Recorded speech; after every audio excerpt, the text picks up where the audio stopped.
say probably 20. Could be. But what was that like? When did he cut his hair? Was that like Probably back in the day. like? Thanks, Jay. It's 91. My Google? I don't know. Just got up in a 10-hour shift. Leave me alone. I don't give a fuck about what year. Well, I know. The funny When did he interview. shave his head? 91. Years ago. Thanks. Was it 91? I think it was the year I was born. There you go. It was the year Nick was born. He was more specific. I'm probably completely wrong. I fucking hate you both. Welcome to the NEPA Scene Podcast, the only live streaming face-to-face arts and entertainment podcast covering northeastern Pennsylvania, offering a true alternative voice in local media. We're coming to you from the NEPA Scene studio underneath Center City Print in downtown Scranton. I'm Rich Howells, the founder and editor of NEPA Scene. My lovely wife Tanya is behind the scenes in the producer's chair tonight. Get Better Summer. And tonight we're here with Wilkes-Barre thrash metal band Cruel Bomb.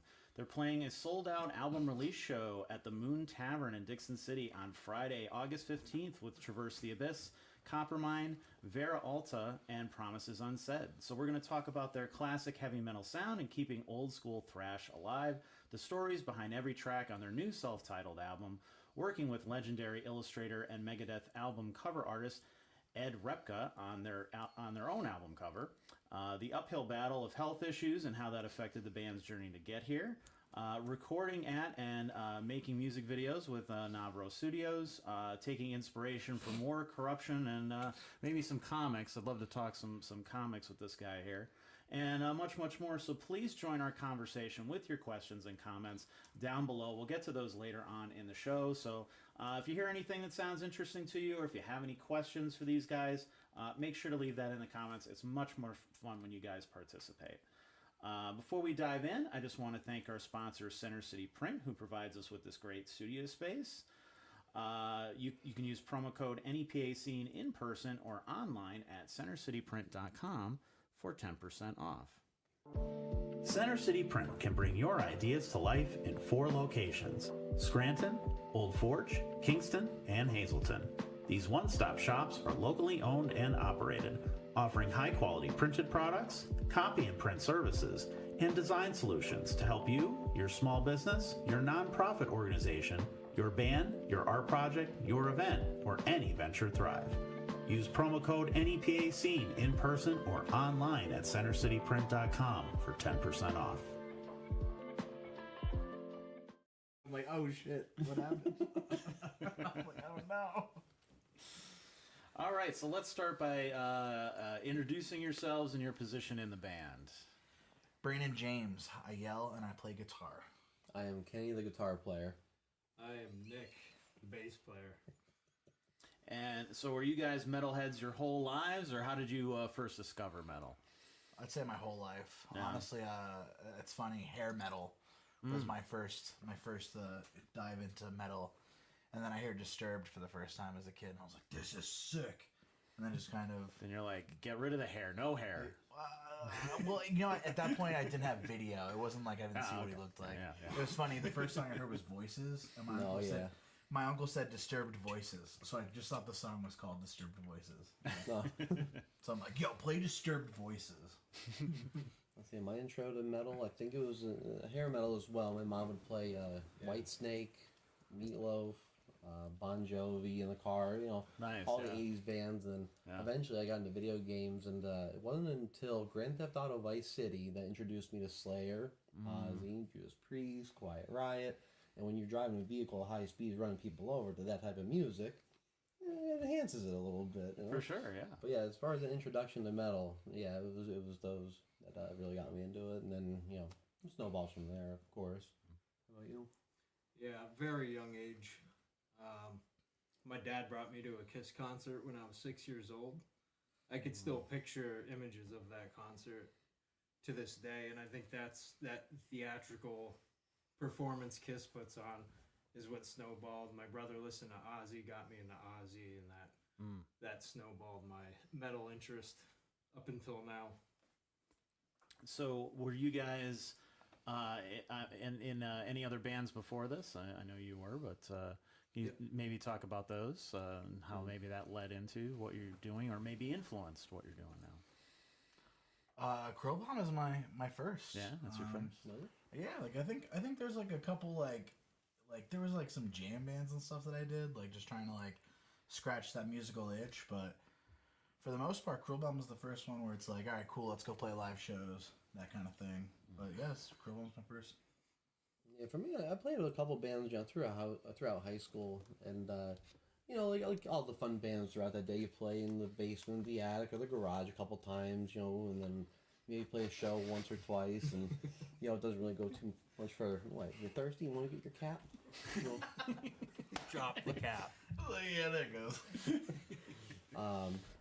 But I noticed that with Cruel Bomb, it was definitely a different change of pace. It was a lot faster. We played a lot more shows. We took it a lot more seriously than at least I have with other bands in the past. And I think we all had that same mindset and motivation. And just us working as a team, I think we progressed, further than we thought we were going to. But at the same time, okay.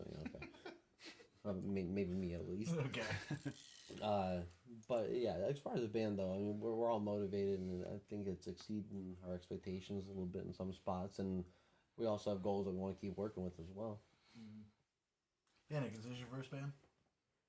No, not He's my like first band. 37th. No, not 37th either. What is this? Obviously I know a GM. Yeah, Nick, come on now, I'm interviewing you. How many bands you been in? Do you want to include the 9th grade fellas? Hell yeah. 3. Nice. 3 bands. I would consider. Maybe I jammed with some more people in between then, but yeah. Good to know. Thank you. And you're like kind of the newest member, so how did that, that came about kind of cool. Happy to be here. There was a couple dates Kenny was just obligated to do other stuff for. And the band had some dates booked, and somehow I ended up playing them. And then these two geniuses decided to play guitar together, and I got into the mix somehow that way. And that's really cool. So you guys first started around 2017? That's actually right. So 2017 is like when it started. But for some reason, Facebook was like, you were started in 2018. Like, that's when the Facebook was created. So it's like, you can't lie on Facebook. I was like, oh, that's strange. Like, who made that rule? So it's like, 2017 is technically the start, but like 2017 is when it really started. Okay. And how did that, what was the impetus to start the band? There's a band called Toxic Holocaust where the Joel Grind, he just started doing all of the instruments by himself and just recorded his first 2 albums with it. And it's like, you know what, I could do that. Like, I'm going to do that because I was so tired of waiting for other people to like get together and kind of come up with this like idea that I had and like, imagery and stuff. And it was just so frustrating waiting and trying to deal with that I was just like, screw it, I'll do it myself. And then Kyle got really involved. Kyle was a huge catalyst and, encouraging me to, get it recorded. And it came into a point where it was time to play a show. And we were looking for a guitar player / bass player. We were just kind of looking for that. And, there was a couple people who we asked. And then ultimately, me and Kenny met a couple months back. And we asked Kenny, and the rest is history. Yeah, he showed me a demo that he made by himself, Dead Wake. And he showed it to me in the car. And I would love to hear that. Oh, I'll tell you what. When he showed it to me, I could tell that there was something different about it, though, and I could tell he was motivated. I said, "You made this yourself?" And he said, "Yeah." I said, "Yeah, I'll play with you," because to me, it was someone that was that motivated. That was something that was worth trying to start something with, in my eyes, at least. And I did. There's a shitty demo for every song on Manhattan Mischief out there. I liked the demo. They weren't bad. I thought they were good. Going back, where it's like, yeah, that's a sick guitar sound, and Bill would always call it Bumblebee. It's like, yeah, it sounds like a beehive, and I was like, that sounds sick. And now I listen to it, I'm like, I need to burn this. That's any terrible. trace that it ever existed. This needs to disappear off the internet. We should find it. No, please don't. Well, now that you put it out there. I know there is one spot I know that they're all available still, but I will not say. Someone drop the link in chat. Yeah, drop the link. But I know where it's at, and I will not say it. We'll find out. They're private on YouTube, but there is one more spot. So what was it about thrash that you were like, this is the direction we're going? Because a lot of people are starting bands these days. They're more influenced by like nu metal forward. You know, they're not maybe necessarily looking. You know, a lot of the bands coming up now are more influenced by the stuff in the last maybe 20 years, and they're not really maybe looking back to thrash metal from the 80s and 90s. I think it's a great question. Obviously it's music that I gravitated towards, so it's something I wanted to do. But like Megadeth was my all-time favorite band, and like they're not even really like, they're thrash metal, but they're not really like what we try to aim for. And it's just interesting. It's just that's what my heroes did, and that's what I wanted to do. And like, to me, I think it's one of the coolest forms of music. Playing super fast. Like each generation that comes through, it's like, oh man, these kids are playing 200 beats per minute. Like that's what these kids are insane. And I just think that's the music that resonates with me, like the messages, like the imagery, the thematical things to it. Like I think that's what just kind of resonates with me. And like, don't get me wrong, I like all different types. Like I stated, I liked hair metal, but like that didn't resonate with me. Like I don't know, thrash is just to me the coolest metal genre. And it's like, I don't know, and I'll never forget like why I wanted to start playing music was because I watched an interview with Metallica. I was like, oh yeah, girls would just come backstage and just wash us down. It's like, that's what? I want that. Yeah, okay. As a married man now. But it's like, what? That's so cool. That happens all the time. Like, I need that to happen in my life. I'll tell you what, before I give you my answer for thrash, my girlfriend, the one time she said, hey, do girls ever try, talk to you at shows and everything? She was a little insecure. I said, let me put it to you this way. The girls at my shows look like me. You have nothing to worry about. I said, if I wanted to get girls, I'd play country. For me, why am I gravitated towards thrash? I think energy. You get a form of energy and power out of it, I think. Power, it can be, it doesn't have to be physical power, but it could be mental power. It could be physical too. Good gym music. I mean, that's the best type of music that gets you amped up and gets you to want to do something. You know what I mean? Yeah. So when you come to a Cruel Bomb show or a good thrash show, you feel like you want to get in a pit. You feel like you want to bang your head or tap your foot, or you just feel like it's hard to see someone sitting still at a heavy metal show. You know what I mean? It's hard, any rock show really. Who the hell goes to a show to sit there and just stare? Right. You know what I mean? So I think what we try to do is try to, I guess, emphasize it or bring it to the most extreme without trying to get people hurt, obviously. But it's a good form of energy and an expression of that energy, I think. I think that's why I like it so much. After a long day, or, let's say you have pent up energy or, just anxiety or stress or whatever, on stage and getting to pound the guitar while other people get to react to it. It's a really cool feeling. It's a really good stress reliever too, I think. I mean, why do you like thrash? Yeah, Nick. What, a CSI? I mean, for me, it's just fast, aggressive music. Doesn't necessarily need to be thrash, heavy metal, death metal. I love it all. So, playing in this band is a dream come true. I love it. No, I'll cut it out. All right, so what's your big four order? Your personal. He said, "Don't big say four what I order. want." Not necessarily. No, he's gonna get me canceled. Historically, anything else? Yeah, I like hot takes. I like people to hear people's opinions. All right, so it's tough. So obviously my favorite's Megadeth. Yeah. But again, I don't think they're very thrashy. I just think that they were just fast metal. Like, they're just speed metal. Okay. So I'm going to say Anthrax. Yeah. Anthrax, Megadeth, Metallica, Slayer. Okay. I'm still trying to think of my fourth one, but... Just Anthrax to me, is moshy thrash metal. Like, that's like when people are like, oh, like, what's your mission statement? Like, I like Anthrax. Like, that's where it's like, cool, let's mosh, let's have a good time.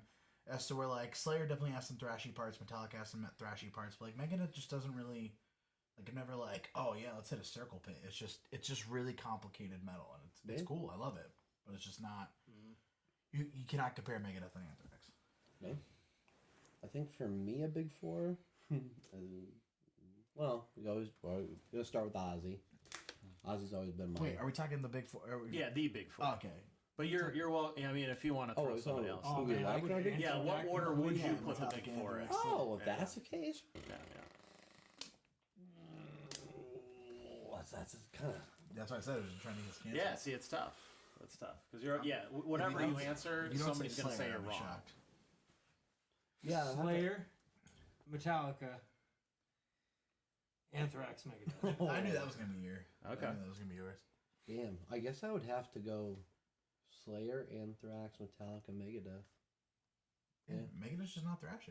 Trust me, I get Anthrax. Anthrax connects with me in a certain way that I just enjoy Anthrax. I can get the energy out to Anthrax, but I can also sit back and just say that's a good Anthrax song. I just enjoy Anthrax. Skyhan's riff master, man. I feel like I never deep dove into Megadeth. Like a song would come on and I'd be like, cool. I feel both of us would have different opinions if we listened to more Megadeth as much as Brandon. Yeah. Oh, dude, I'm one of those people where it's like, oh, 13, yeah, I mean, just that's that song off that album. Like that's like my obsession. Where I was like, dude, I love Megadeth. You're a mega doof. Yeah, you're right. Also, commenters, feel free to put your big light four us order up. in there. Please, we deserve it. Very, very curious. I think Anthrax is like the most underrated. Easy Oh, for seriously, four. yeah. Like no question. I don't get mad at the internet often, but whenever someone's like, yo, Anthrax doesn't belong in the Big Four, it's like, shut up. Shut up. You have no idea what you're talking about. Yeah. Like, I'll never forget, I'm not going to say their name, but they're like, yeah, I think Testament should be instead of Anthrax. It's like, oh, sick. What's your favorite Testament album? Yeah. Like, it's anyone who says Anthrax doesn't belong in the Big Four doesn't listen to metal. They don't listen to thrash. They just kind of hear that, like, oh, that's the fun thing to say on the internet. I'll tell you, if I had to think of one of my favorite singers of all time, it would be Joey Belladonna from Anthrax. Yeah, dude, and He's to this a great singer. He's incredible. Not only that, he's Even one to of this the day. nicest people I've ever met in my entire life. And how do we He meet is. him? That's how, you know what? Cruel Bomb was born at a Joey Belladonna Chief Bigway concert because that's where me and Kenny like talked for the first time. The one at Irish Wolf. Irish Wolf, yeah. Yes. Okay, So that's I was where there. Kenny's like, yo, dude, you want to buy a guitar? And he showed me Explorer, which is my favorite guitars, and that's how me and Kenny established our relationship. But I was sitting down, and Joey just comes up to me. He's like, hey, man, where you from? And I'm like, you're Joey Belladonna. Why are you talking to me, dude? Like, what? That was in Scranton. He was just, him and his band were doing a side piece as a cover band. Yeah. Just when they have their downtime when they're not touring with Anthrax and doing their thing. And it was just a spur of the moment thing. And because we could say because of Joey. And then and whose drum set did Joey Yeah, I was gonna say, didn't he play Kyle's drums? He played Kyle's drums, and then he signed his drum head and said, don't put it on eBay. That's cool. I still have my signed drum head from Joey. I was a drummer for one night that night because the only thing I had, I remember I ran down to my basement. I literally ripped the ring off of this like first act drum set with all the strength I have. I still think my favorite though is that if Pete's listening, I love you, Pete. Pete.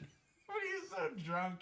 He's like trying to get on stage, and I mean, you were there. He's trying to get on stage and grab the microphone, but Joey has the microphone playing drums. Yes. So he's looking for the microphone to tell us to buy shots. They're just trying to perform, and Pete's just like, hey, Joey, thanks for being here. He's like, Pete, get off the stage. Pete, if you don't stop, I'm going to get off the stage. Oh, God, dude, I'll never forget. Dude, that bar, man, every time I went in there, it was just a different story. The It was Wolf such is a great pub. I didn't know it was boarded up. Yeah, it's all boarded up. Yeah. I think it's, I don't know what it's gonna be. Oh, dude, wasn't it like a strip club at some, like, afterwards or something like that? Who knows? It probably was many things after it's Yeah. closed that we didn't that weren't legal. Probably wasn't legally open. There was many things probably happening. Oh, dude. That was a good place. I missed the I Wolf. miss that place. We had a lot of shows at that I place. played my first show at that place. Really? Yeah. Yeah. We played what? Like 6 shows there, I think. I don't gotta keep track. It was I played a bunch of shows there. I know that. it was a fun time. Where was Cruel Bomb's first show? Century Bar, Philadelphia. Yeah? But their second show was at the Wolf. I No, it think. wasn't. No? Now Voltage Lounge. Oh, that's right. when our amps were too bright. That's right. Yeah, dude, your tone's bright. Thanks, man. Yeah. Sound guy. We were doing a sound check, and it was in a hall. So, and then Brandon had this old PV at the time. No, and it was B-52. Was it the B-52? B-52. Oh, God. Yeah. But anyway, it was obnoxiously loud, and the guy was trying to be polite. He was like, "Hey man," it came with the mic like, "Hey, just let you know your amp's a little bright." He was like, "Oh, okay, cool." Thanks, man. Didn't change. You're it pretty at cool all. too. And then we played for 30 minutes. That was painful. Just bands. I think that was my absolute favorite. It's like, yeah, we got to play the Voltage Lounge, and people are just up on the balcony. It's like, hey, the song goes out to all those people up there. There's just no one down on the It's just floor. the parents of the people that made it. We're not that band That that was a leaves fun early, time. but we're just like, yeah, you guys want to go get cheesesteaks? And then we just left. And then we never saw any of those people ever again. A solid first experience. Yes. Great way to start things. Yes. And no, that was right when, what's his name? The Philadelphia Flyers mascot. I almost said Glizzy, but It's a hot dog, dude. Whatever. fuck, what's his name? Philadelphia, the crazy dude? Yeah, it's, what's his name? I'm drawing a blank here. The mascot 5, for Philly? 4, Yeah. 3. It's like a 2, orange, black. 1. Next question. I don't want to say like. The fanatic. No, that's the Phillies. It's the Flyers one. I think it's like Grumpy, Grumpo. But there was a cheesesteak after him. They threw Cheetos on him. It was like, hell yeah. Oh, man. Gritty. Gritty. Gritty? I think it's, yeah. Gritty. Oh, yeah, Oh, all right. That's I guess that makes sense. Yep. Sure, but they had a gritty cheesesteak. Okay. That's yes. it. Yep. Yep. Mhm. Yep. Pull the clip, Jamie.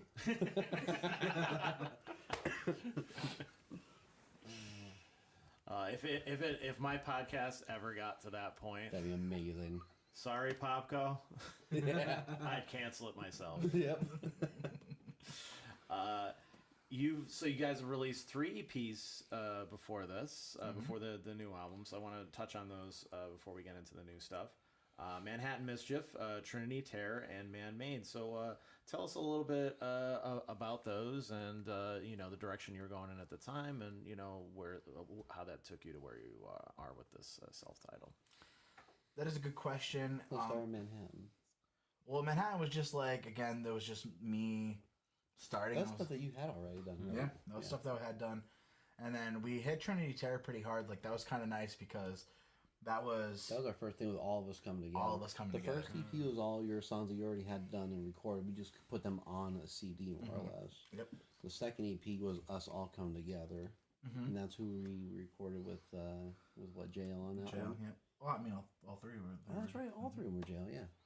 It was cool. I'm glad we did it. I know this sounds terrible. The internet lasts forever, but we're hoping these kind of like fade into obscurity. Like, that's kind of like I'm gonna kind of treat them like the demos, Okay. even though they are official releases. But it's like that's why you asked in this wonderful interview that we just got to. But you're like, hey, why is this the self-titled album? And it's like, because this is the definitive. Like, this is like this is Cruel Bomb that we've built for the past 5 years, 6 years. I don't know how long. Do the math. But this is what we've been building toward. This is the antithesis, and I want this to be. Shut up.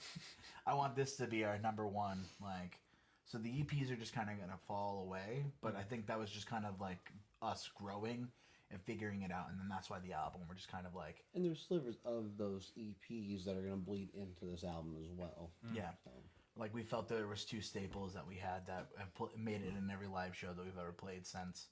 So we wanted to redo those and give those the credit that they deserve. And, every song that's on this album is not a filler. Like, every song that's on this album, we spent countless hours just making sure that this is what we wanted it to be. So, no filler, all killer.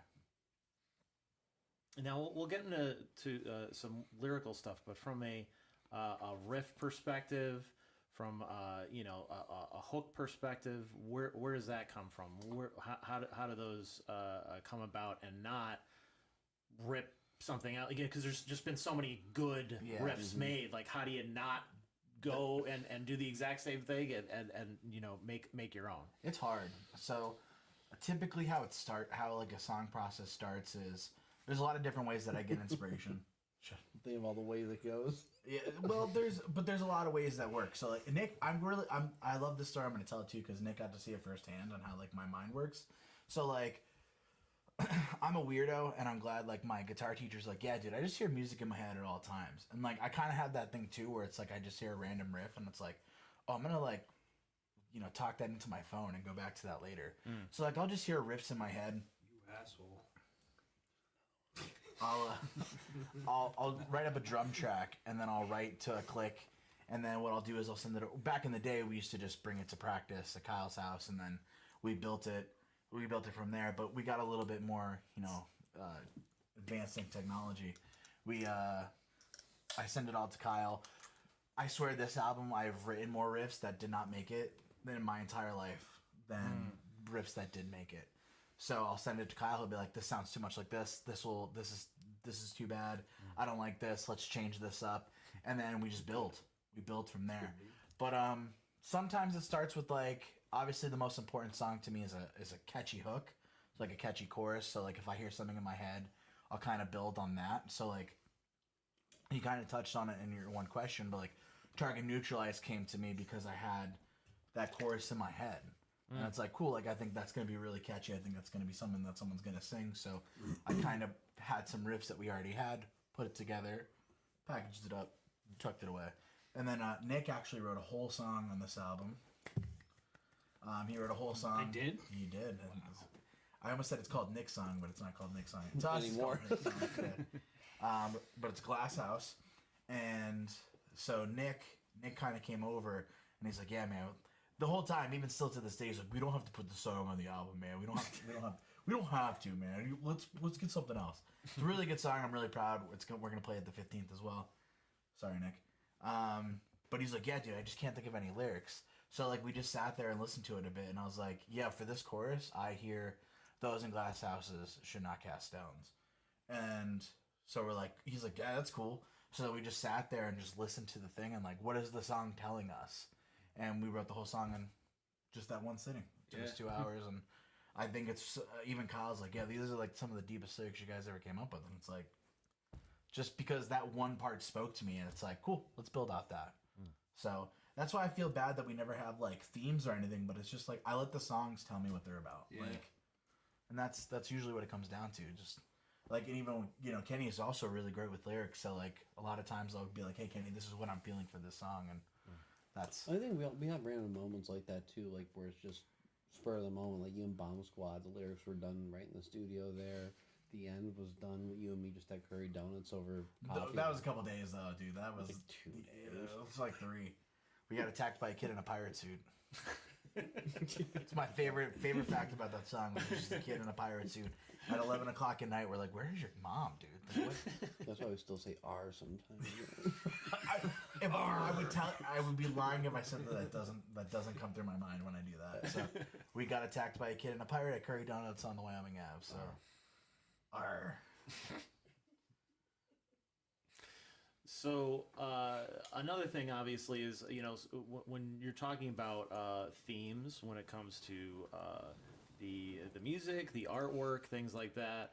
There's a lot of war imagery and things like that, and war, I mean, is inherently political, even sometimes religious. Are you getting into any of those kinds of topics, or are you kind of keeping it more vague, or like what are you? Are you worried that some people, they hear the words politics or religion and they're like, "Oh no, that's not going to be music for me," or whatever. But obviously Megadeth and whoever is very, very popular, and they talk about that stuff all the time. That's actually a great question. So someone actually messaged us too. I don't know why, and I guess Manhattan Mischief may have given this up, but like, are you guys going back to anti-war? And it's like, I don't have a political message. Like, I don't want our music to have. The songs are very, I'd say, general when it comes to politics. Yeah, like when I like, I know this sounds terrible, but like we're like Call of Duty kids, man. Like we grew up playing video games. Like war.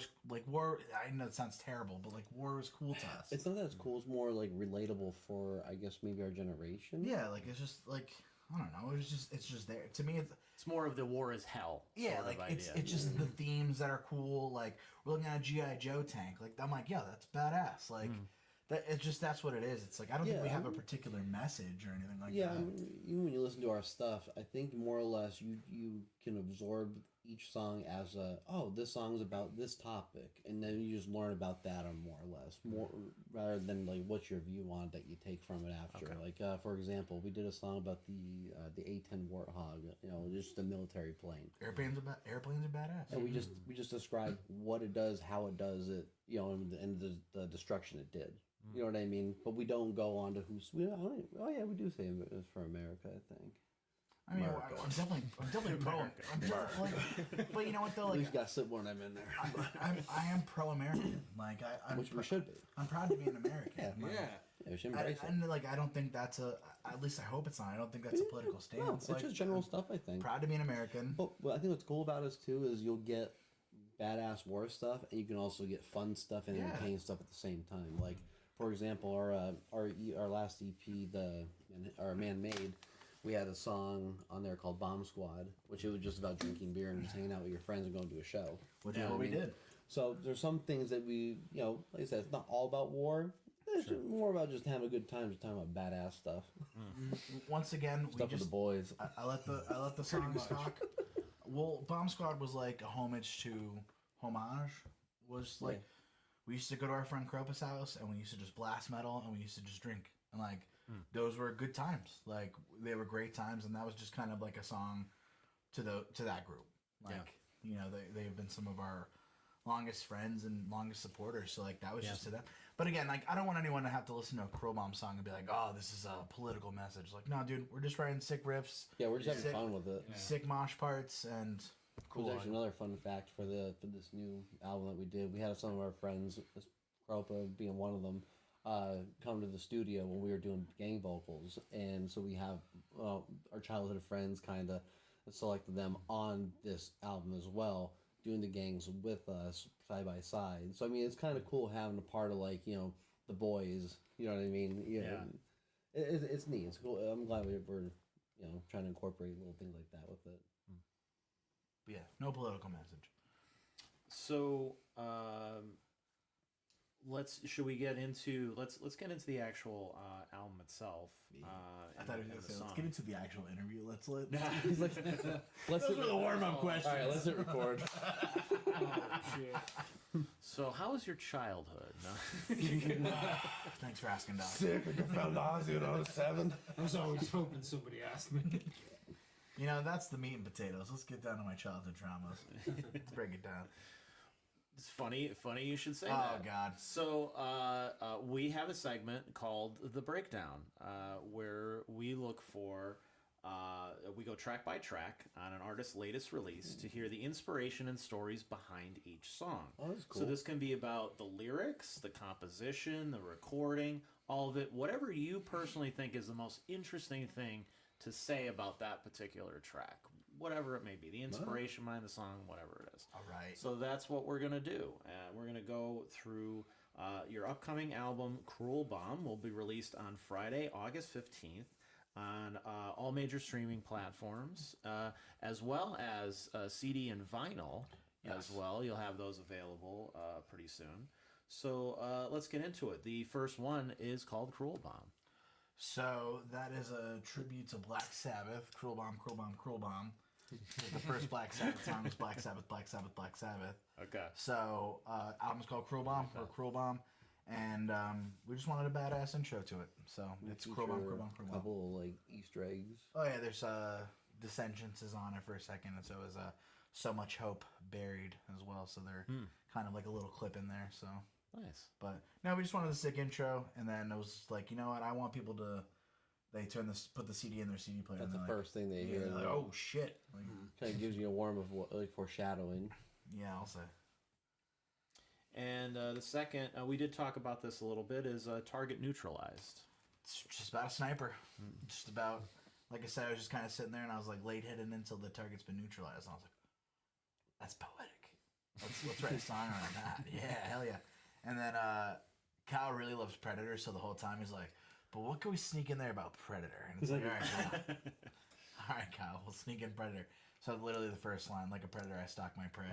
And then, I mean, to be fair, the thermal imagery that we did for the music video, I thought was really sick. And so That I did was a really good job with that. So, but that was all just like, hey, we really love the movie Predator. So, hey, let's write a pseudo Predator sniper song. And So you guys recorded the album at Novro Studios, and then you also did the music video with them. So how was making the music video? Great. Was that fun? That music video was shot in Novro Studios okay. as well. Yeah. So within a spot, actually, I'd say half the size of this, actually. Fun fact. But they were amazing to work with, though. And incredible quality, and they're always a pleasure. Yeah. Yeah, Sarah's great. Sarah and Eric are both great. It's just, I don't, like, more people need to work with them because they bring this level of professionalism that's just unmatched. But just, like, the way, like, when Sarah's filming and you're like, oh, why are you doing that? And then, like, you see it afterwards. You're like, oh, that's why she did that. So, really cool. I mean, this is the third video we've done with them. And it's just easy. Sarah's really easy to work with. She's, really smart when it comes to that. She's really good with artistic vision and taking ideas and stuff and going from there. So it was pretty seamless. They're two very different entities. Eric and Sarah run, they're different things. Like Sarah's involved in the video, which she's again like amazing, and Eric runs the music, and that's what he's good at. He's just hands for a camera for Sarah's part. No offense, Eric. And next up we have Hellhounds. That is about the birth of the Marine Corps. Oh, okay. So when we I want to French were getting pushed back at Bella Wood. U.S.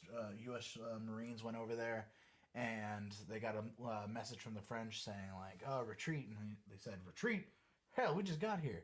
So I was like, "That's badass! Like, we're gonna write a song about that." So that's why the hook is "Retreat? Hell, we just got here," and it's like, all right, I'm gonna write a whole song about that. So it's like turning into a book report where I'm like, all right, what happened? Oh, that's cool. That's got to be in the song. So it's about the birth of the U.S. Marines. A lot of history in Yep, these songs. like That's cool. I'm a loser. I can't wait for you to hear that song, Rich. Yeah. I'm excited to hear the He whole has thing. heard it, Nick. Live. AC 130 is up next. So that song is about the AC 130. Which is I never would have guessed that. Yes, we kept it simple. It's just a big plane. Once again, it's like a book report where it's just like, I'm like, cool, let me find out any cool tidbits that I can find about the AC 130. And it's about the AC 130. And it's also, we like to think it's a part two of a song by Sodom called Magic Dragon.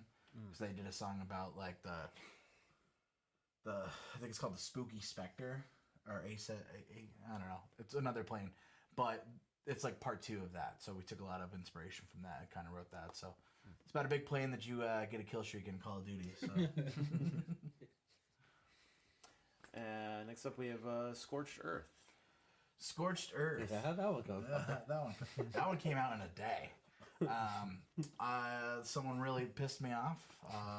Someone I hate very much to this day. And Watch the world burn. yeah, I was just like...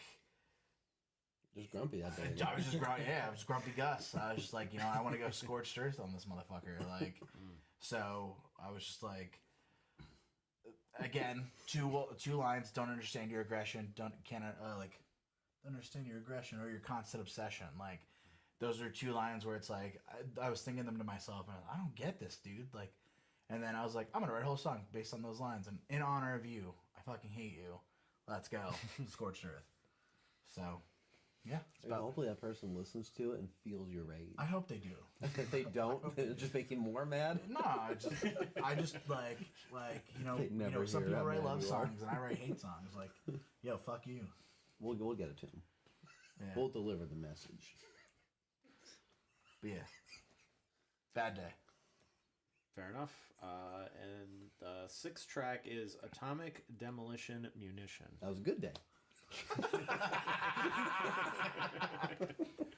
So that is one of the ones that we repurposed, remastered. No, it's definitely repurposed. Honestly, like there's a lot of things that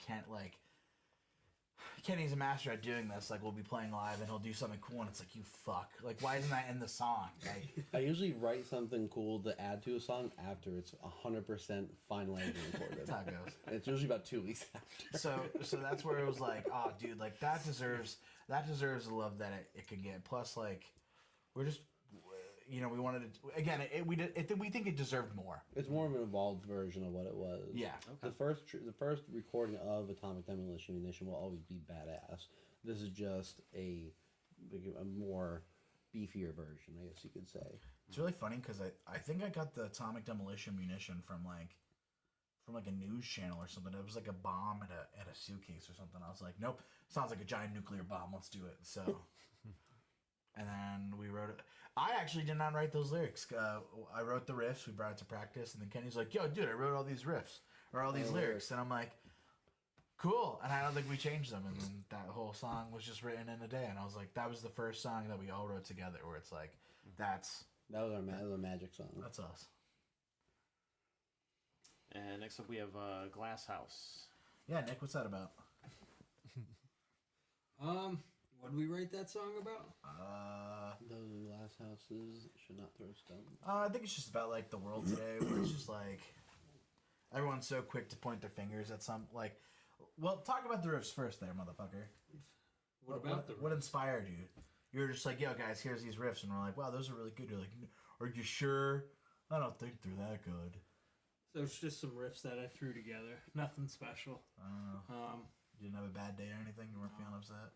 When I came over, though, I came over like in not so great of a mood when we wrote the lyrics originally. Yeah, you left your hat at my house. That's why. Yeah, that's still there. It still is. What did we originally come up with for that? Well, it's just more so like society today. Everyone points their fingers and everyone's so quick to jump on someone, and it's like, oh, well, your fucking hands are just as dirty. Like, so it's like those in glass houses shouldn't cast stones. Like, that's a tale as old as time, but it's just more prevalent. I think everyone has an opinion on the internet, and you know, it's like, hey, didn't you do something shitty? Like, not the again. Yeah, I'm trying to remember what I originally said to you that had us come up with that concept, but I can't think. Yeah, I think I was like, yeah, what do you like? At the same concept, like, yeah, what are you feeling, bro? Yeah. But Pissed off at the world. I guess. I need a beer. But yes, those in glass houses shouldn't throw stones. That's basically. And number 8 is Night of the Hunt. Oh yeah, that's my favorite. It's about Bloodborne. Plain and simple. That song has been a work in progress since probably Trinity Terror. Was really excited. We finally got some. It was called Meow Meow. For the longest time, I was like, "Hey, give us a cool working title." It was like Meow Meow, and I was like, That's cool. what I heard at the time. I heard meow, meow, meow. Yeah. So it was called Meow Meow for the longest time, and it's just about Bloodborne. It's short, sweet, simple. Here's what, a video game? Yeah. It's probably my favorite video game of all time, and I was like, I need to write a song about it. And then we have Gravemind. Gravemind, also another video game. It's about Halo. It's the bad guy from Halo 2, and Kyle really wanted to write a song about the Gravemind. And we wrote a song about the Gravemind, and we liked Halo. Me and Kyle have formed a special bond where we went through all the Halo games on Legendary, so it's only suitable that we have a song about Halo. We even went to a Halo conference. Oh, yeah, I know. We're very nerds. That's the thing. Halo Con. Didn't Master Chief Didn't say something for Cool Bomb? Yeah, he said listen to Crowlomb. I had him talk shit about Kyle's quick scoping abilities on Halo, and then I had him say listen to Crowlomb. So I'm like, yeah, Master Chief's telling you listen to Crowlomb, motherfucker. And then we have The End, which is not the last track. Too cliche. Yeah. We're not cliche here. Yeah. The End is just, believe it or not, it's actually about The Walking Dead. Oh, okay. So the comics? Yeah, well, both. Both? Okay. So it's about the Whisperers.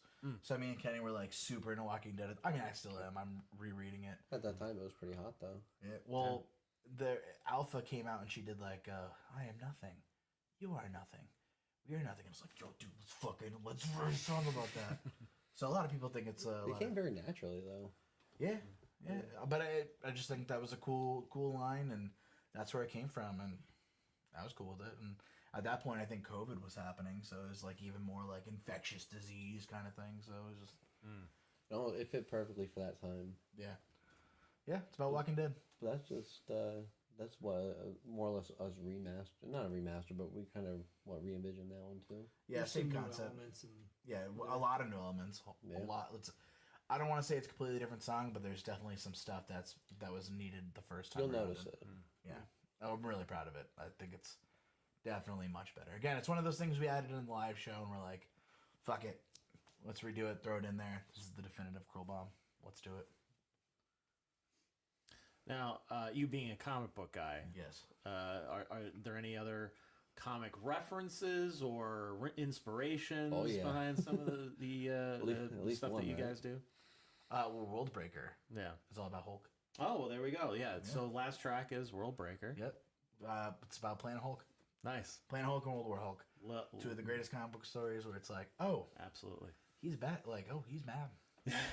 Oh, wait till you hear all the extra riffs I'm gonna make on that one. Oh, great. But no, dude, when some nerd shit, when Hulk comes from Planet Sakaar and smacks the shit out of Black Bolt, I'm like, oh my god, I can't wait to read this. But no, it's one of the coolest. I wish John Romita Jr. was a little bit better in that book, but that is what it is. But great guy though.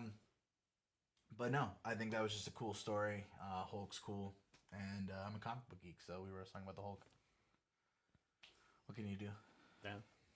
So yeah, is that what you were leading to? Or like, oh, let's talk about World Breaker. Does that have anything? I thought maybe there was a sly little reference in there. Yeah. Honestly, like I was just like, did you read Planet Hulk? and Yeah. So like, World there War was Hulk, always yeah. like these like weird, like the story was pretty like self-driven, but there'd always be there's like the worlds within, the worlds without tremble in their orbit. And I'm like, what?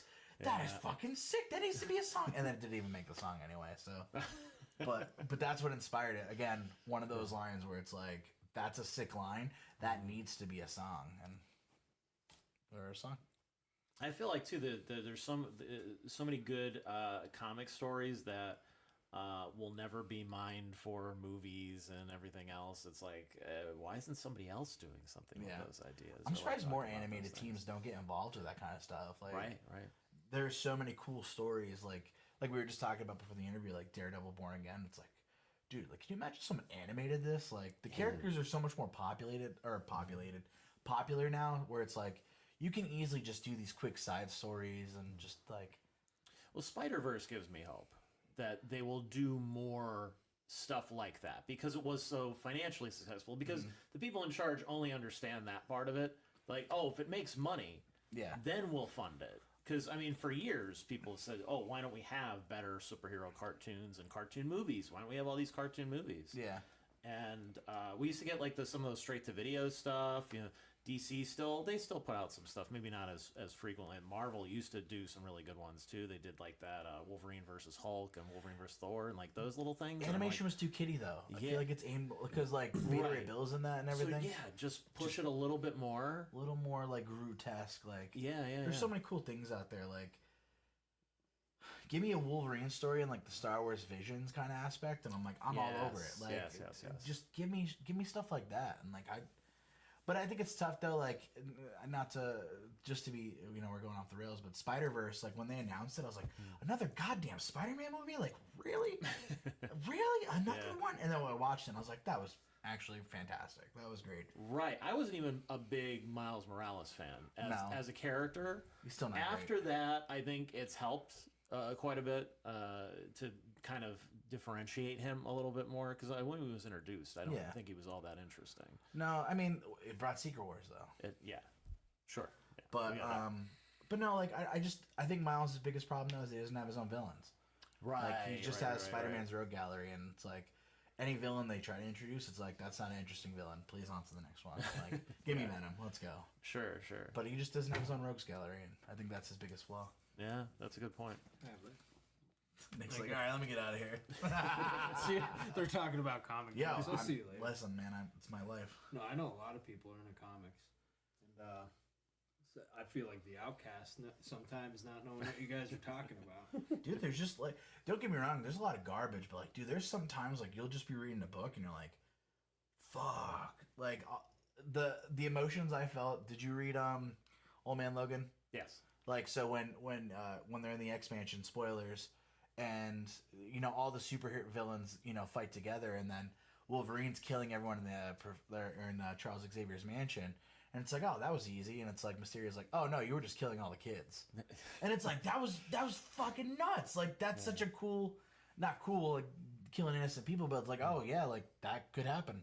Like, Mysterio's a badass now. And, like, that's, when you get those moments in comic books, it's just like, oh, shit. You turn that page, you get that splash page, and you're like, oh, man, it's just a cool feeling, and I wish more people enjoyed it. Like, comic book media is so popular right now, and it's just like, dude, go enjoy the original media, because that's where it's like, oh man, this is how it's intended, and it's so cool. That's how I felt about The Walking Dead too, because the show really just kept diving further and further in quality and away from what made the books good, because there was always that page turn where it was like, oh, holy shit, I can't believe they just did that. Yeah. It was so great. And on the show, it doesn't quite have the same impact.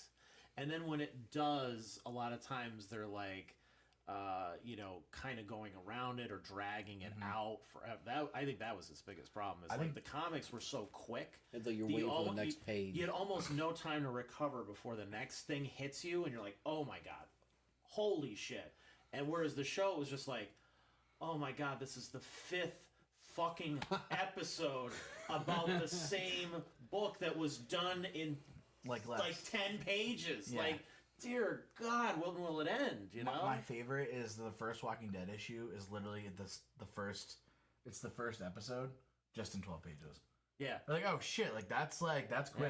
But however, I disagree. I think the prison in both medias is just absolutely mind numbing.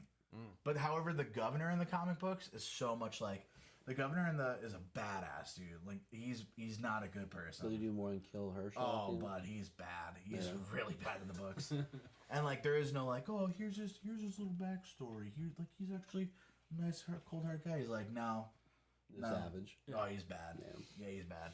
Yeah, I was waiting for like a Danny Trejo sort of. That's who they should have casted for that. As soon as you see him in the comic, you're like, oh yeah, it's Danny Trejo. They're definitely gonna. He's gonna die, so it's like it's perfect. Yeah, right, because he dies in everything. Yeah, he dies in everything. Predators. Right, dude, that's one of the lamest deaths. Like, come on now. But no, I just read comic books.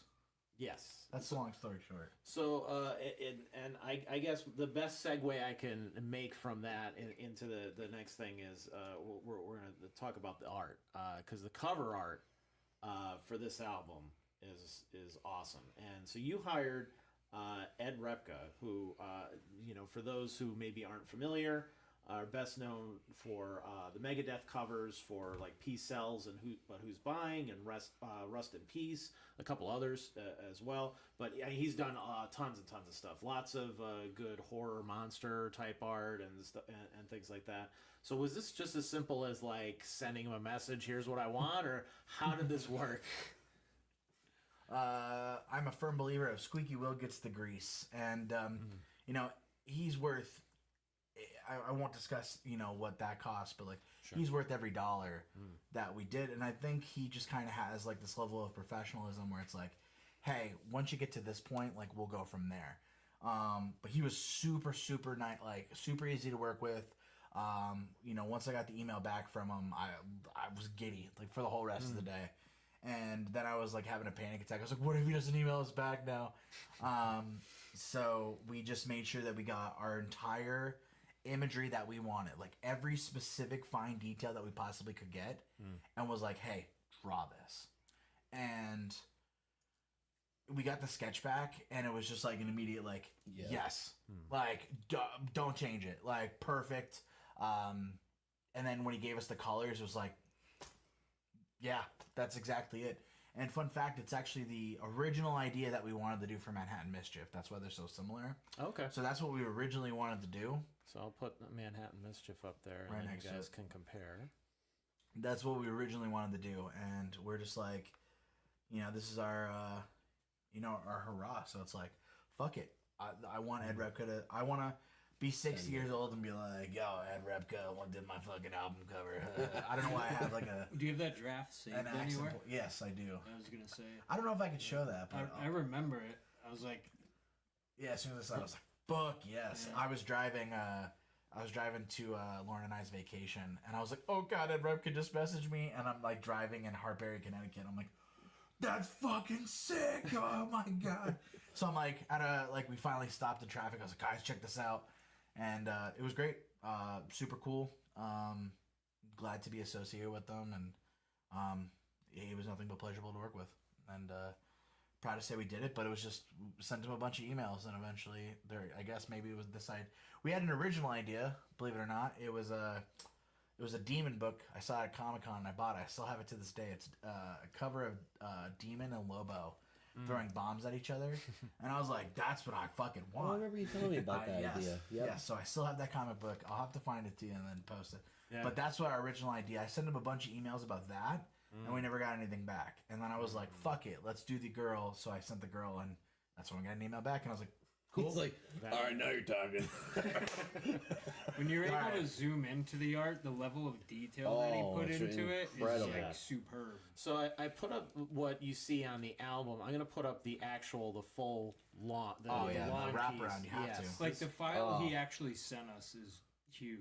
Like Okay. it's you can put it on a stage scrim if you want, like for a huge stage. Nice. You Like, can literally zoom I in loaded for- that up to do some stuff with it, and it's like I had to size it down, size it down, size it down. So it's just this huge file, and when you're able to see it up close, like Yeah, how he it's actually incredible. did stuff, it's When blew you, my mind. when you actually take the CD out, you'll see it zooms in on the girl, and just the details in her eyes. Like, it's just like, dude, what? Like, come on.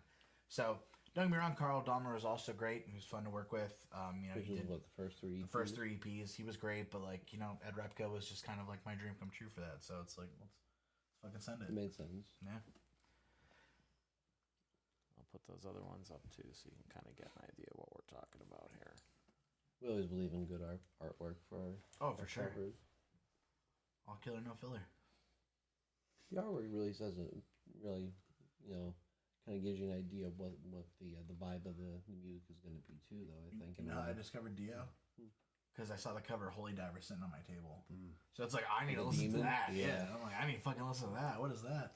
And then it's kind of like the Kiss effect, where you're like, that doesn't sound anything like it looks, but it's still pretty fucking cool. Yep. So obviously that was a bit of an expense that you were willing to make to make this happen. Now this is, you know, and I just want to get your, you know, opinions and thoughts on this. You know, in a day and age where bands are using AI for their cover art and merchandise, what made this worth it to you? You know, that to you know, put the time and effort and spend the money and you know, reach out to this guy who's known for this kind of stuff, as opposed to just taking what, you know, your idea and just typing it into some kind of program, software, whatever, and having it generate it for you. It's a good question. I think it's just kind of like, The authenticity. I don't want to say it's like why you buy Nike shoes, but it's like, that's a name. Like that's someone who that's like Ed Repka is. It's almost like when you're a kid and you're just like, what kind of guitar do you want when you get older? I want a Gibson Les Paul. I want a Fender Strat. You know, I think it's like one of those kid things. Like, you know, it was like a lifetime goal. Well, not a lifetime, but it was just a cool thing to do and an authentic thing to do, like that, working with someone that has that type of repertoire and that type of background. You know what I mean? Huge reputation. Yeah. Yeah, and I'm not saying that, but like it's just cool to say that, you know, we used the same person that My Heroes used.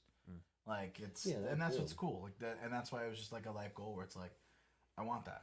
Like I want that, and that's why we went for it. Like, and it didn't make sense for us to do it with EPs because, you know, like, you know, it is a certainly an expense. So it's like it doesn't make sense to do it for an EP. But that's why it's like we started kicking around the idea for an album, and it's like, Well, you better time. if we're gonna do an album, now's the time. So that's where it's kind of like what inspired it. So Okay. but it's tough because I know everyone is against AI, and like we've never used AI in any of our stuff. But like for broke kids who are also trying to like, music is a young kid's game, and like it's hard. Like not every kid has money, and I'm not justifying. Yeah, like use AI to get ahead of the game, but like it's tough. Like it's and like I will say that sometimes it's hard to find an artist as well where it's like. I'm very particular. Any art that's associated with Crowbomb, I have tortured that person like relentlessly with like, I want it like this, I want it like this, I want it like this. So it's hard. And again, we've never used it, but like I definitely see the adages and disadvantages of it, but I don't condone it. But I totally understand why some people would want to. It's just tough. It's, it's expensive. It's an expense. But I don't think I'd ever associate AI with any of our albums or anything like that. No, and you guys do a great job with your merchandise too, your T-shirts and things like that. They always stand out. You know, your merch booth stands out from everybody else's merch booth because you guys get really good art and artists to work on your stuff. Yeah, and not to bring blasphemy into this house, but DJ from Axelrad does a pretty good job with our stuff, and he's been our guy for a long time. I always call him like my Morgan Freeman because I'll be like, DJ, I have this idea, and he'll be like, all right, let's do it. It's like, yes, yes. So like anytime someone's like, oh, we'll make you patches, I'm like, I got a guy. Yeah, no, I love his stuff. In fact, he commented earlier, just gave some hearts. Yeah, see, DJ's the man. DJ's the man. My problem is that we'll talk for like 2 hours, and it's like, we can just hang out and not have to do this when you ever drop off shirts or stuff. But no, a lot of my bands that we've met over the years use him, and it like brings. He's such good people, and he's such a genuine person, and there's very few and far between in this world. And I always love when I'm able to like, use this motherfucker because he's good, and DJ's phenomenal at what he does. Him and the Axelrad team. I always feel too like now, of course, that AI is kind of creeping into everything. It's creeping into music now. People are creating fake bands and fake songs and all that kind of shit. And I'm sorry, Spotify is creating fake songs and fake, bullshit and whatever. I just find it a bit hypocritical that you have bands who are like, hey, give me a chance and, support independent artists and things like that. But then I'm going to use AI art that steals from other people's art, where you wouldn't want that done to you in your songs either. You don't want your art to be degraded like that. Yeah. But you also don't want. Yeah. But I see the other side of it too, like you said, where like you don't have a ton of money. You might not be able to afford to commission an artist to be able to do something, even on a local level. But I always feel like somebody has a friend or somebody that's willing to help you or work with you or something like that, or somebody just likes to draw. Like the skull you're wearing on that shirt right there. Yeah, tell us about that skull, Nick. Yeah, remove your beard. Was drawn by. Was drawn by my cousin, and it was just cool. I just knew that he loved to draw skulls. He just drew them all the time. So I was like, hey, I need a skull. Skulls are cool.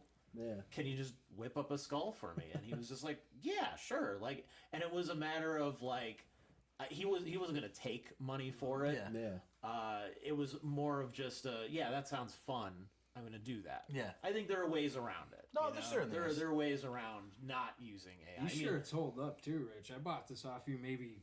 Right? When did you print them? Like 3 or 4 years? Probably longer. Probably more close to 5 years. Yeah? Yeah. I got it off you like one of the first times you printed them. Yeah, yeah. We did 2 runs of those because they were really good. Popular. Yeah, yeah. What detergent do you use there, bud? What detergent? Shut that out. Let's get a sponsorship. Tide Pods. Yeah. Tide Pods. Stop making them look so delicious.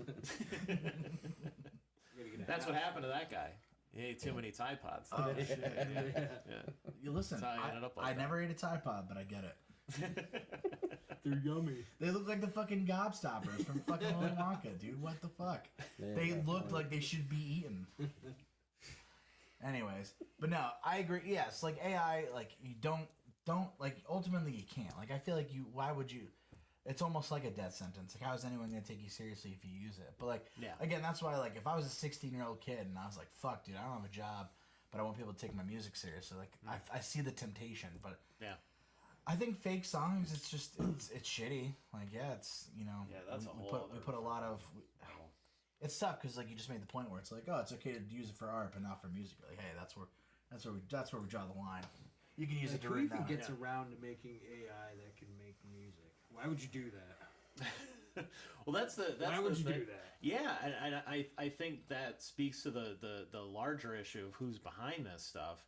It's like, if corporations that have this kind of money to fund this sort of thing We're using it to, I don't know, maybe get rid of the shitty jobs that nobody wants to do, the hard labor jobs, and make them easier, so that more people could sit around and create art. But instead, we're spending all this time and money and energy and destroying the environment on top of that with how much Destroying all power Berwick. that exactly, because like Berwick needs to look worse, than it already does. Do you know what's going on in Berwick? They're like buying all the land, like they're buying out all these houses, and they're just gonna tear them down so they can build like a cooling factory for computers for AI. Nice. Cool. So they're like, and then they're warning people around. They're like, "Yo, it's gonna be fucking loud," and they're cooling it with antifreeze. Well, they don't mind, I guess, whether they make music or not. Apparently, they're paying out like $3 million or some shit. Yeah, I was like, damn, I should have bought some nuclear wasteland in Berwick. I guess. Yeah, right. God damn, investment properties. I missed out. See, we're buying shit in New York and not fucking Berwick. That's where we missed out on. All right, so let's get into the album release show. Okay. That you guys have coming up. The lineup, the venue, all that good stuff. Tell us about it. So we got us headlining. I think our first headlining show. Oh, wow. I think an NEPA, bud. Might be an APA. Yeah, I think an NEPA. Then we have, of course, local Titans Traverse the Abyss. Local up and comers Coppermine. We've seen them. Coming up through the ranks, and they put out some good shit, and they're grinding, which is cool. It's nice to see younger bands. We were the younger band.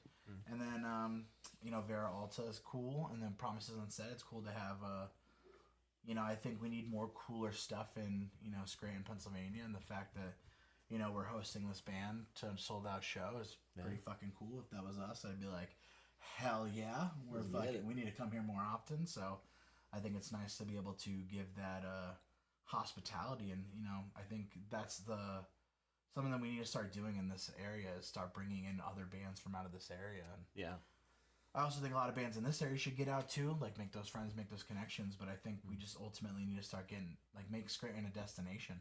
Scranton, Wilkes-Barre too.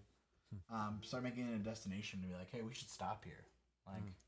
Wilkes-Barre needs some venues. Yeah, that's the thing is that we need venues, we need places to play at, and we need to show that it's profitable. So the fact that it's sold out is it's cool. It's not, obviously it's cool because it's gonna be a full place, but the fact that there's that many people that still want to come out and enjoy live music, which you watch, grateful, but you watch old venues and stuff, old shows, obviously Wall to wall.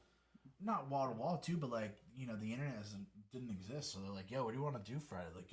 Fucking Ozzy's coming. You want to go fucking see Black Sabbath? Let's go see them. So it's just, it's still alive and well, still doing good. I still think more people should go to local music though. I think that's we just saw Pantera, and there's a ton of people, and it's like, listen, if you guys need to start going to local shows too.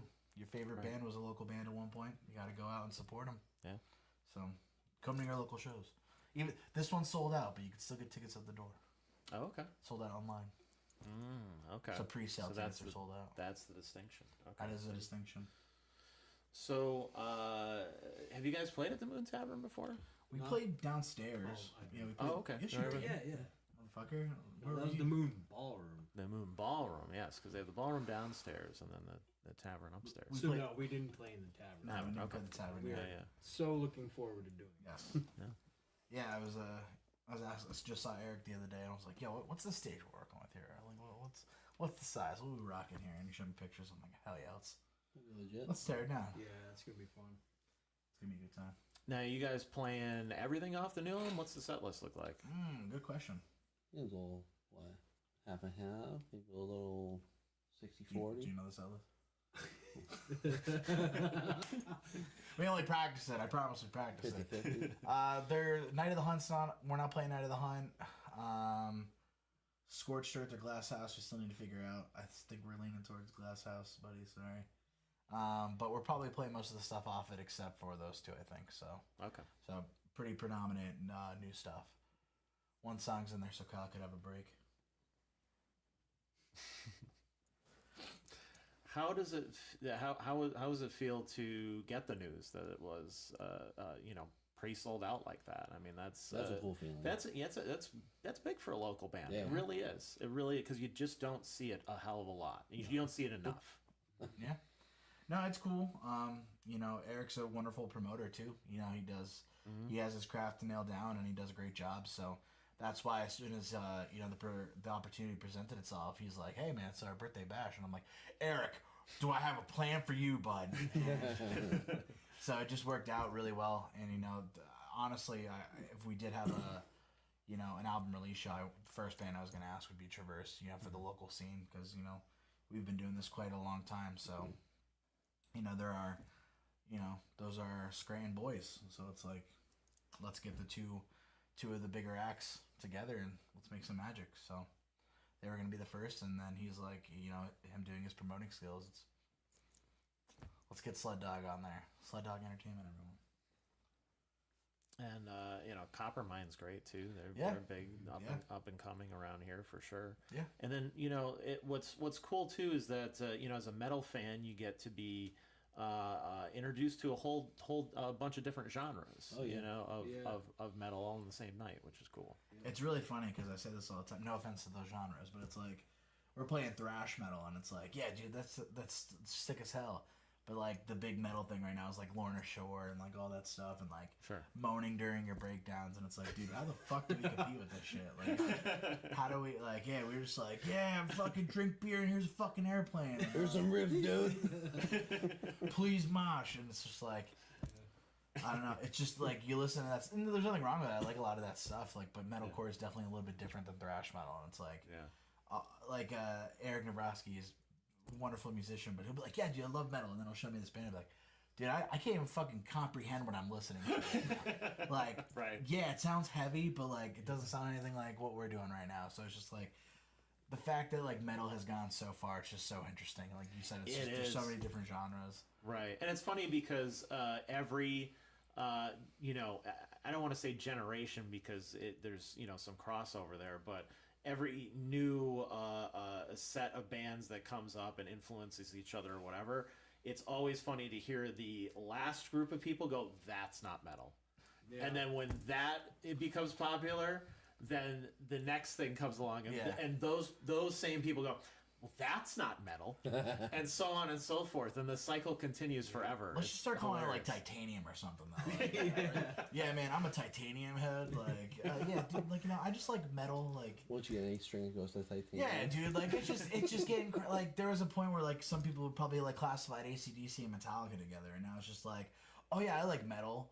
And it's like, oh yeah, what kind? Like, do you like Metallica or do you like fucking blast beats and gutturals? Like, what? Joke from Scott Pilgrim when there was like the cereal box flavors or something. I don't remember. There's a scene in that movie where she's going through flavors of the cereal boxes and it's describing types of metal, I think. But it's just that's just where it's like, dude, like there's it's just so different now. It's like when does it not metal now? And I'm like, I'm not that metalhead where it's like that's not fucking real metal, but it's just like we're just so different. Like, and you went from you call AC/DC rock, you call Metallica metal, so it's like when does that change happen? Because it's just there needs to like, yo, bro. Sometimes though, playing with the other bands that are different types of genre on the same bill, sometimes it works in our favor though, as long as those bands usually bring the same type of like, you know, motivation, energy.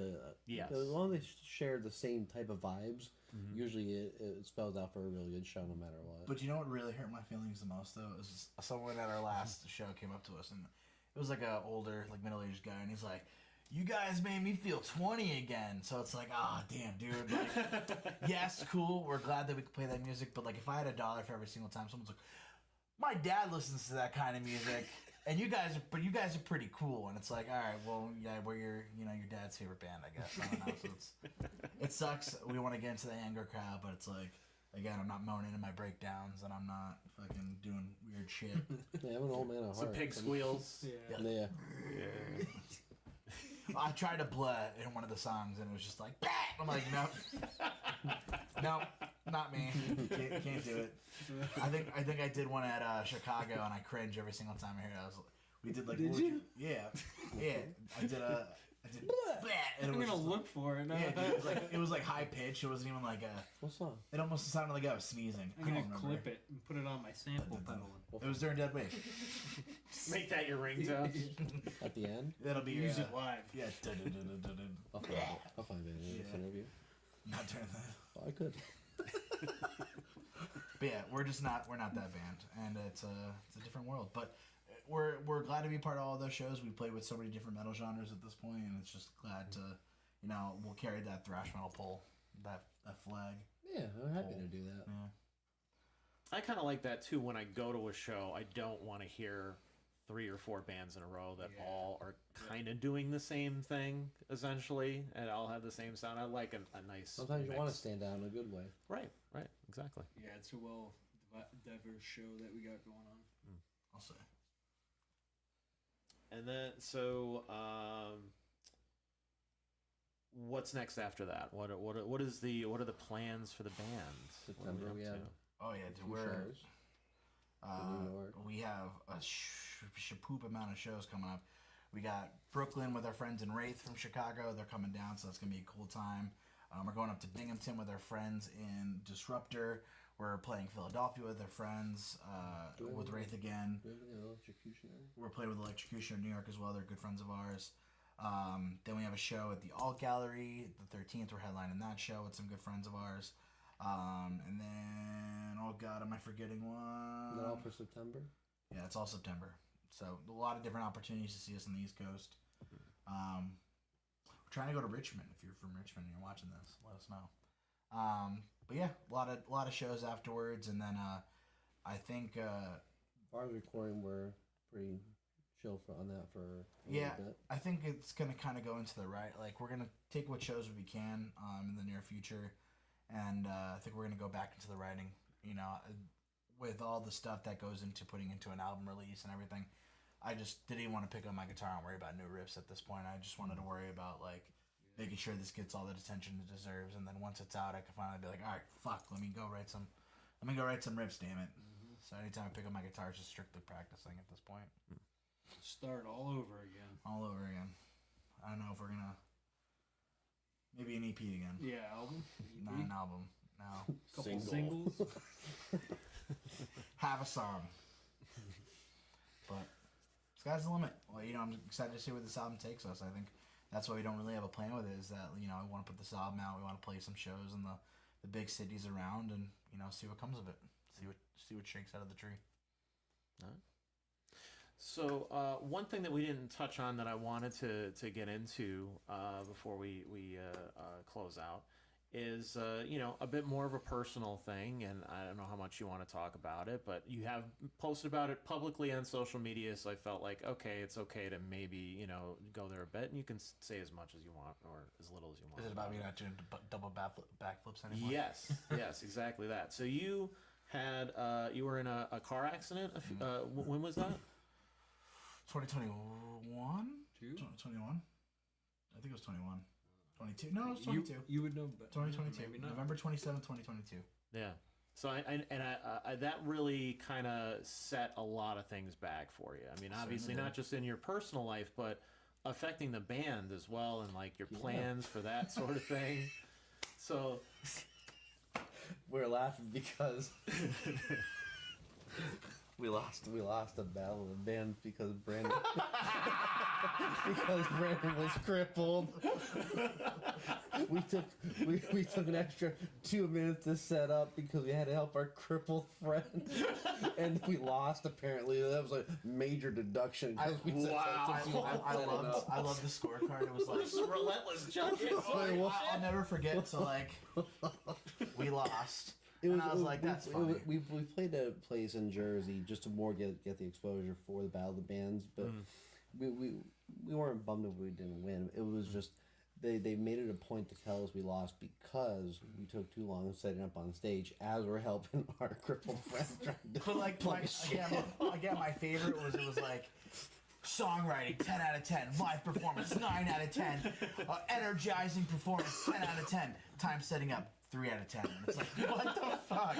And then I literally looked at, I was like, I don't get a fucking handicap. Like, I got a knee scooter. I'm going up there like fucking Dave Grohl, just fucking sitting there staring at people. And it's like, I there's don't get literally a a sticker fucking that says "Ride the Struggle Bus" yeah, on like, it. I don't get a fucking handicap. Oh my god! But it was such a great. It led up to It was a lot of funnier. different opportunities. Yeah, it was but funnier of the whole situation. Just seeing the paper in my hand, I was like, "You gotta be fucking kidding me!" It was And funny. the judges left. It's like, yeah, handicap. You guys are handy able, huh? Ableists. It was funnier played out that way. But no, it definitely derailed a lot of stuff. You go into shock, and I never broke a bone in my body, and you always had that like morbid curiosity of like, oh, I wonder what it feels like, and then it happened, and I was like, oh, that's 100% what it feels like, and it Didn't fucking break, it exploded. and I was like, that's what it feels like. And some of the first couple thoughts, like obviously I wanted to make sure my wife was okay. And then she's like, we gotta get out of the car if it's on fire. So I'm like, You're like, my leg's broken, fuck! You're like right on it. And like the first couple thoughts that went through my mind, was like, fuck, like, is everything, like, my wife's okay, like that was the first thing, like, I didn't even realize my leg was broken until I knew she was okay. Wiggle your big toe. Yeah. So then I'm like laying across the dash, and I'm like, fuck, like, do we have to cancel any shows? Whenever you heard, it's the first thing I think of. Yeah, I was like, fuck, like, when's our next show? And we still played all of them. We didn't cancel anything. But it was definitely hard. It's like, it's called a broken talus, so it's a little bit different than like a foot or an ankle. It's the bone that connects your foot and your ankle together. Oh. And so, like, it's not as simple as a broken ankle or a broken foot. It's kind of like... very serious, actually. Yeah, it's super... It, like, sucks. And, like, it was kind of crazy. Like, you kind of go down that rabbit hole of, like, oh, what does it look like if you go this route? Like, I was reading, like, doctor journals and shit. And, long story short, they missed it, and they went back, and they're like, yeah, we need to do emergency surgery on you right now. Like, we're going to fuse your leg together. Like, you're not going to move your foot again. I'm like, oh, blah. What? So I got a second opinion. We got it fixed. But it was like a roller coaster of emotions because we had to go see a different hospital. They were like, we don't want to do surgery. And then they called me 2 hours later. They're like, we want to do surgery. We may have to fuse it. We may not have to fuse it. So, like, just getting back to normal, like, it's just been it's been 3 years at this point.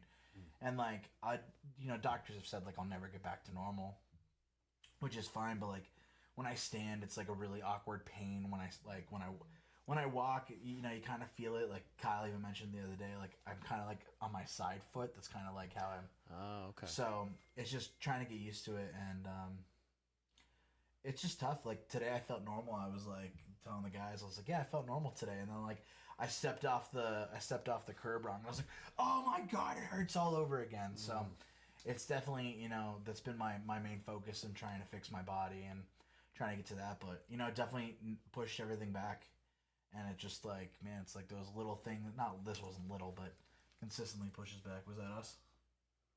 Was Kyle telling me to shut up? No. But no, it's just it sucked because like I couldn't even sit and like practice guitar because just sitting up it would just swell and it'd be so painful. So I practiced laying down and it was just so difficult. I watched The Sopranos the whole time. So I watched from beginning to end of The Sopranos, but just kind of getting that physical therapy and getting that back has been a challenge. But I'm gonna try to like set it up to where I don't need any support on stage. I really kind of want to scrub the internet of any videos of me sitting down, that kind of stuff. I want to get back to pre 2022 Cruel Mom and bring that up. August 15th. August 15th, yeah, we're gonna make it happen. I'll fucking prop myself up. I want to go throw myself on the crowd and hope they can pick me up. Be like, hey guys, just hold me just for a second. Just give my leg a break. But no, it definitely sucks. I wish it never happened, but rock and roll. I was gonna say, so at least you're still. I mean, you have some tour dates planned, so you're getting back out there. You're making it happen. Yeah, that's the thing is that I don't know when to stop. So like, if I have to sit, I have to sit. Like.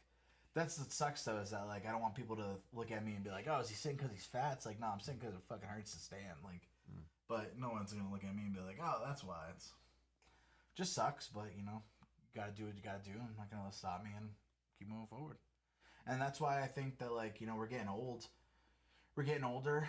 Music's a young man's game, so like that's why we went super hard with this album. Like this is I don't want to say our last hurrah, but this is like our biggest shot that we're gonna do. So it's like, hey, if this doesn't work out, then let's say I tried. But I'm still gonna write riffs. I'm still gonna write songs. You know, I'm just not gonna, you know, be like, hey, I'm looking for dates in Richmond, Virginia, or I'm looking for dates here and there. But can't let it stop me. Won't let it stop me. Yeah. And, you know, luckily I've had some, you know, it was nice to see, like, the people in my life, especially helping me during that time, too. So, like, Kenny was a huge help during that, you know, going through all of that. So, you know, I'm eternally grateful for him. I'm eternally grateful for Kyle. Eternally grateful for him. Nick. I don't want to say your name. But, like, I definitely saw who, like, was closest in my life at that point. And, you know, that was the lowest of the low. And now I kind of know. I look at life differently. So, I'm glad it happened at the end of the day, because it changed who I am as a person, but, you know, I won't let it stop me. I mean, you gotta look at it this way. At least you can come up with an interesting story every time you go to a different place. You should tell them a completely different reason that'd as be to awesome. why. Skydiving, Yeah. Believe it or not, I was skinny and I did a double backflip. I was hiking, and while I was hiking, I did a double backflip and broke my tail. I should just do it out in the parking lot. That's why my ankles hurt. I fell off. I do it again, but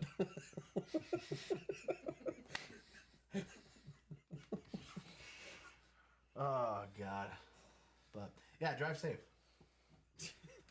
When Girl in the even if you're going, F-150. yeah, if you're going through a green light, just don't assume. There might be an idiot on the drive. look both ways for Yeah. that Ford F-150. I'll never forget though. I got hit, and I was like, "Oh my God, was I in an accident that killed someone?" Like, I was terrified. I was like, "Did I kill someone? And was I a part of like a fatality?" And I'm laying across the dash, and I look to the right, and there's just 3 teenagers just staring at me. Texting. Yeah, just staring at me. I was like, "You mother!" Oh my God. dude. Now this is stupid. Dude, they had Food Lion grocery bags in there, so every time I'm in like Delaware now, I see Food Lion, I'm like, "Fuck you, fuck you, Food Lion." If you could have at that time you saw those girls, you'd be like, "Oh, yeah." Dude, actually, I'm so glad that I like wasn't able to get out of the car, because like I just cursed them the fuck out, dude. Like I would have been so mad. I'm lucky that I stayed in the car. I'm so grateful. I was literally thinking about it today. I'm like, yeah, I probably would have said some mean things like, "What the fuck?" Oh, anyways. All right. If you guys have any questions, comments, anything like that, get it in now because we're No wrapping up one here. asked any questions this whole time. God Let's see, damn. we have DJ's leaving Hardstyle, I guess. Yep. I'll take that. Just a few comments here and there. Shelly says Megadeth, so I think that's her choice as number 1. Although she said Joey Belladonna's, it was so nice at that Wolf show was great. Dude, that was the best show ever. That was so much fun. Bloody See. Marys. Eric enjoyed the comic talk, so you know we're just gonna spend. Let's get back to that. Yeah. Yeah, So we're just gonna let's spend the next go to hour getting into comics there. You know, Rich, that's a sign we should start our comic podcast. Like, hey, what'd you read this week? Yeah, that'd be fun. I'd do Comic it breakdown, if you guys there would you listen go. to it. You know, it really depends on if you guys would care. See, we should have coordinated the shirt. I would have wore like, Right. Ozzy's great. Nick's Well, I know you're a Stream Spidey guy, section. so I wore this one. Yeah. And I know you like Venom too. I like. Yeah, I was gonna say I like Venom. Yep. Spider-Man's great though. Yeah. Let's see. What? What? You're right there. You got fucking Streamception. Lauren says bleh. My wife, Lauren. Yeah. Give us your best. Squid Sterling's one of the most badass bands on the planet. Well, Squid. Squid's pretty cool. He's a man. And let's see. Speaking of comics, Silent Bob wants to know because this is from YouTube. What's Brandon's favorite comic book?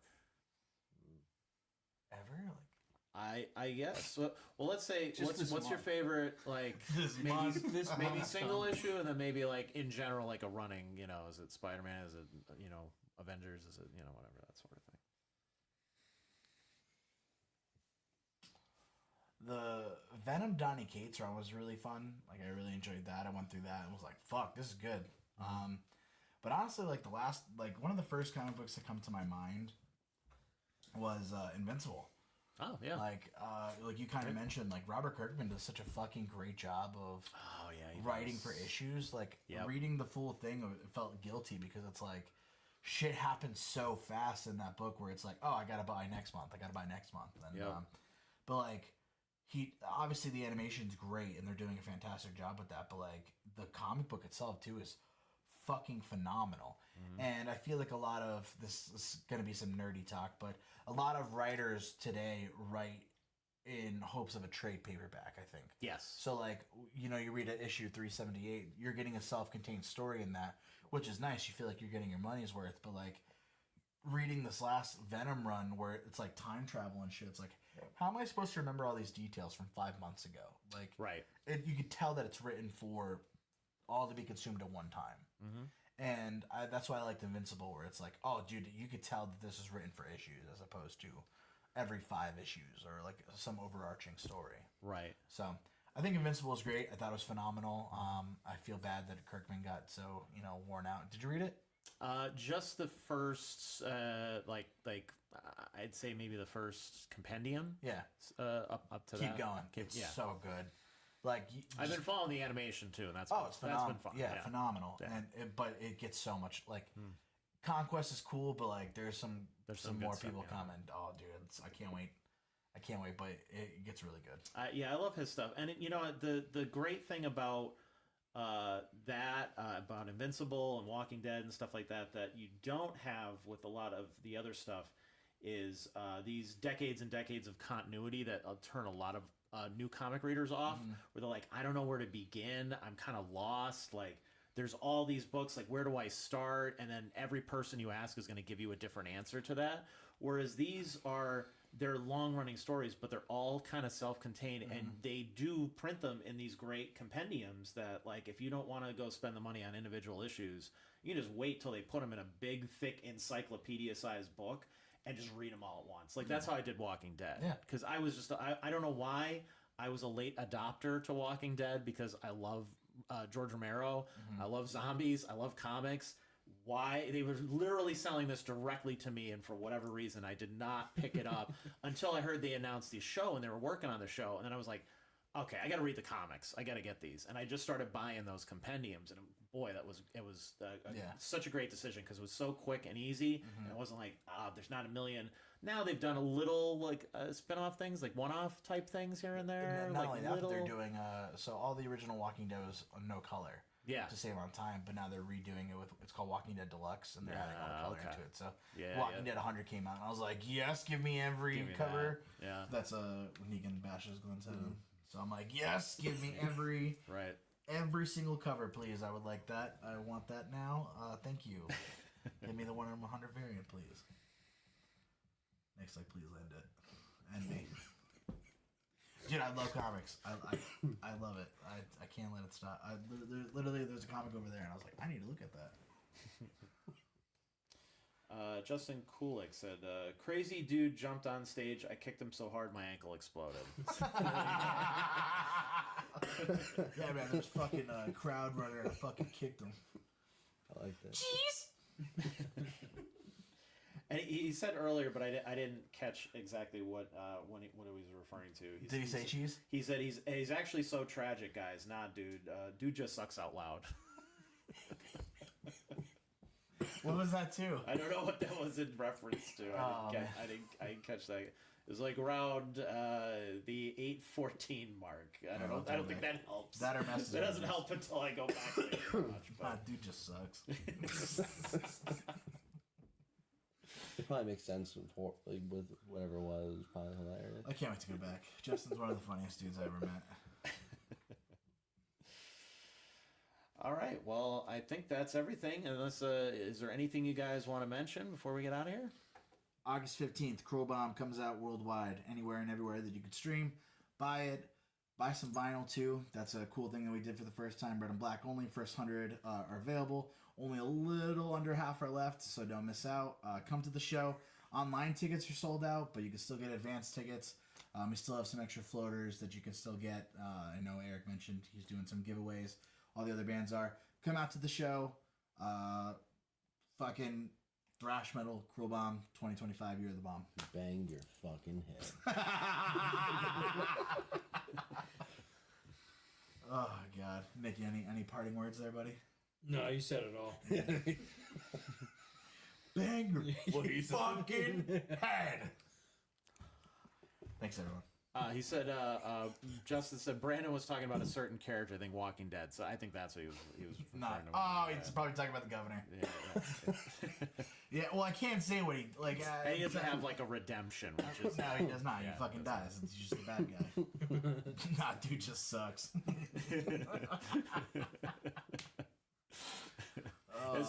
It's true. And you know what? There really is not enough, especially in this day and age, where there are absolutely real-life world villains right now. Just bad guys. Just bad people who are just completely irredeemable.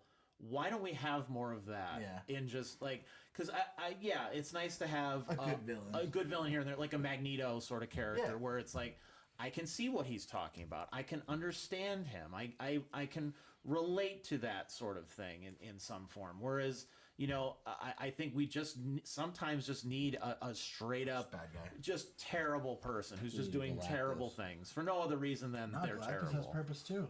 Like, you need got a whole that. To Sorry, make too. everyone miserable. What? And then they'll take villains from comics or something like that aren't really redeemable people, and then try to do that for like the movie adaptation or something. Or everybody's fucking related. That's the other thing that drives me crazy. Everyone's related. Everyone's related, or everybody knows everybody. It's like every Spider-Man villain is now turned into like, oh, well, he was also my professor, and he was somebody that I went to school with, and he was like, oh my god, how many people around you are villains? What's wrong with you? But that's why I like Scorpion. Yeah. Like, do you know what Scorpion's story is? So, believe it or not, a lot of people don't know this, but J. Jonah Jameson is just like, he was trying to bring down Spider-Man forever. Like, not just like, give me pictures, he's a menace. Like, he's like, yo, I'm going to pay this scientist to make a fucking scorpion serum. And then he injects Matt Gargan with it, and then he turns into the Scorpion, and then he can't get the fucking suit off. So now he's the fucking Scorpion. Like, that's just like stupid shit. Like, yeah, oh, like, oh, the lizard's the professor. Like, oh, yeah, cool, but like, no, this guy's just some fucking gangster who's like, Jameson, I can't get the fucking suit off. Big ass on him. Stupid ass. Yeah, I just picture a Brooklyn accent. Just Yeah. bring back bad villains. Yes. 100%. I think my favorite thing, though, is like, not favorite thing, this is terrible, but like Magneto is a Holocaust survivor. So like as we stray further and further from the 1940s, it's like, what do we do? How's Magneto still alive? Is this Magneto's son now? What is going on? Like, right. So I think that's the scary thing. I was like, what's gonna happen with Magneto in like 10, 20 years? Because it's like, that guy's 100. Yeah. Right. What? Yeah. How did that happen? Start writing villains, people. Write comic books, read comic books, all that stuff. Yeah, make some new characters, please. Not rabble. And not just the second generation or third generation of the exact same character. Like, please stop that. Look at Spot in Spider-Verse. Like, just throw away villain in Spectacular Spider-Man. They're like, oh, fuck it, now he's the main bad guy. Like, cool. Right. Yeah. Sign me up. Yep. Sick. Please, let's do that. Yep. Give me that. Hypno Hustler. Hypno Hustler. Have his first appearance. I'm waiting. Spec books, baby. I think Danny Glover's supposed to play him or some shit.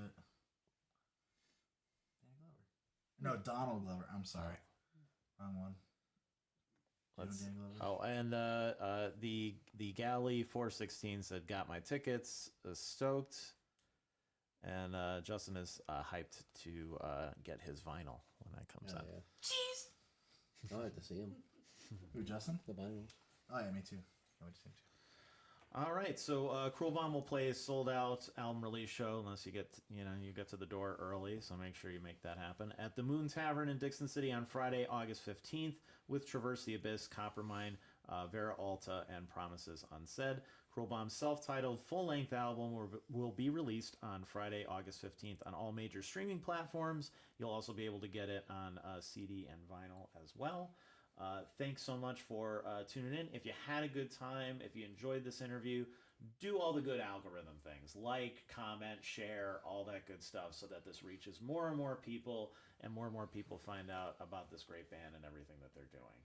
And if you like the NEPA Scene Podcast, we do this on Wednesdays. So tune into the next one next Wednesday from 7 to 8:30, whenever we decide to kind of wrap up.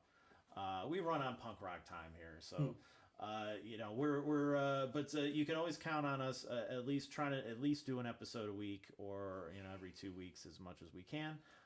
So if you like what we do, make sure you're following us on all your favorite social media platforms as well. And we will see you here next week. Have a good night, everybody. Bye, everybody.